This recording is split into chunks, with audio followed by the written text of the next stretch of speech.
Every major key has a relative minor key. We call them relative because they share the same key signature. Now, it's important to distinguish between parallel and relative minor keys. We talked about parallel minor keys in the last video, and parallel minor keys share the same starting note, but they have a different key signature, while relative minor keys share the same key signature, but they start on a different note. Let's use the key signature of 1 sharp as an example. This could be the key of G major, but it could also be the key of E minor. Both of these scales include all the same notes. They have all white notes except for 1 F sharp. The only difference is which note the scale begins and ends on. So G major has a relative minor key, E minor. They've got the same key signature, but a different starting note. And now I'd like to describe 2 ways of finding the relative minor key for whatever major key you happen to be in.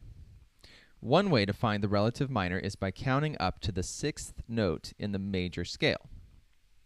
Notice if we begin a G major scale and count up, our 6th note is E. And E is the relative minor to G major. Let's do another example. This time we'll use 2 sharps. 2 sharps, the major key is D major. And now it's our job to find out what the relative minor is. The relative minor will share the same key signature, 2 sharps.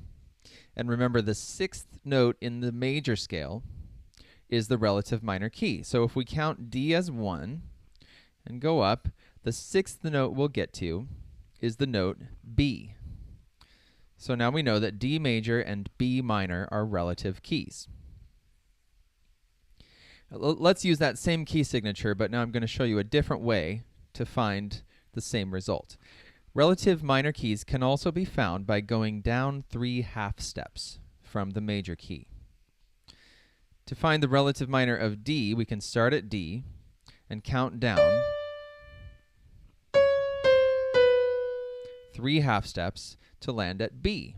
So once again, we find that D major and B minor are relative keys. Now, there's one bit of danger here.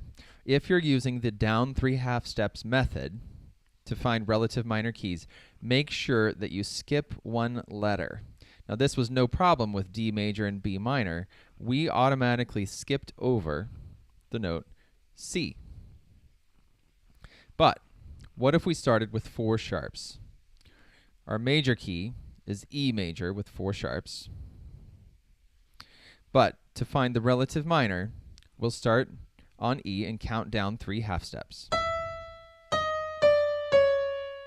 Now this note can be called either C sharp or D flat. Your spelling will always be correct if you skip 1 letter. So in this case, we'll start on E, skip over the letter D, so we can't call it D flat, and we must call this C sharp minor, not D flat minor. So remember, parallel keys share the same starting note, but a different key signature.